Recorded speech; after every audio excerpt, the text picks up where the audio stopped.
আল্লাহর আকার আছে, লাইসাকা মিসলিহি শাইউন, সৃষ্টির কোনো কিছুর মতো না। এখন আরেক শেখ বলেছে আল্লাহর আকার আছে, বলা যাবে না। কোরআন হাদিসের আলোকে আপনার মতামত কি জানাবেন? সুবহানাল্লাহ। ভাই, আপনি নিজে একটা সিদ্ধান্ত দিয়ে দিচ্ছেন কেন? আল্লাহর আকার আছে এই কথাটা আল্লাহ বলে দেয়নি। আল্লাহ তাআলা বলেছেন লাইসা কামিসলিহি শাইউন ওয়া হুয়াস সামিউল বাসীর। আল্লাহ আকার আছে নাই কোনোটাই বলেনি। আকার শব্দের অর্থ হচ্ছে আঁক দিয়ে দিয়ে যেটা লেখা হয়। আপনি কি আল্লাহর এরকম কিছু করতে পারবেন?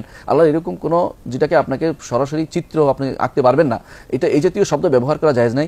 মনে রাখবেন এটার নামই হচ্ছে, এটাকে বলা হয় আলফাজ মুজমালা বা সংক্ষিপ্ত কোনো শব্দ যা ব্যাখ্যার দাবি করে, এরকম শব্দ শরীয়ত দৃষ্টিতে শেখ হুসাইন ইবনে তাইমিয়া রাহমাতুল্লাহ আলাইহি সবার আগে বলে দিয়েছেন যে কোনো কিছু আল্লাহর জন্য এমন কিছু সাব্যস্ত, এমন কোনো শব্দ সাব্যস্ত করা যাবে না যেই শব্দটি আল্লাহর জন্য আল্লাহ ব্যবহার করেননি, মুহাম্মদ রাসূলুল্লাহ সাল্লাল্লাহু আলাইহি ওয়াসাল্লাম ব্যবহার করেননি।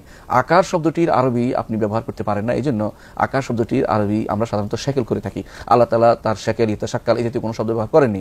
সূরা শব্দটি হাদিসে আসছে, সূরার অর্থ শেকেল নয়। যারা এই নিয়ে বিভ্রান্তি তৈরি করতেন তারা ভুল করছেন। আল্লাহ তাআলাকে তার বলুন সরাসরি বাংলা ভাষায় সূরা শব্দের ব্যবহার হয়, আপনি সেটা বলে আল্লাহ সূরা আছে, কি সূরা আমরা জানি না, কিন্তু শেকেল বলতে পারবেন না। শেকেল এই জন্য বলতে পারবেন না কারণ শেকেল কোরআনে কারিমে আল্লাহ বলেনি, রাসূল সাল্লাল্লাহু আলাইহি ওয়াসাল্লাম হাদিসেও সেটা বলেনি, এই জন্য শেকেল ব্যবহার করা যাবে না।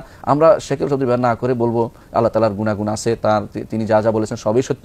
তিনি বলেছেন তার হাত আছে, তার পা আছে, তার চোখ আছে, তিনি বলেছেন, এবং তিনি যা যা বলেছেন তা তিনি দয়া করেন, তিনি হাসেন, তিনি কখনো আশ্চর্য হন। এটা হাদিসে আসছে, যেভাবে হাদিসে আসছে সিফাতুল্লাহ আল ওয়ারিদা ফিল কিতাব ওয়াস সুন্নাহ, একটা কিতাব আছে কোরআন এবং সুন্নাহয় আল্লাহ তাআলার যে সমস্ত সিফাত এসেছে সেগুলি আপনি পড়তে পারেন, অথবা আপনি পড়তে পারেন যে উসুলুল ঈমান গ্রন্থে আল্লাহ তাআলার যে সমস্ত সিফাত বর্ণিত সেগুলি দেখতে পারেন। আল্লাহ তাআলার সিফাত যেগুলি এসেছে সেগুলি স্বীকার করতে হবে, যেগুলো অর্থ স্বীকার করতে হবে, কিন্তু আকার শব্দটি কোনো আরবি সিফাতের কোনো অনুবাদ নয়, এই জন্য সেটা ব্যবহার করা যাবে না।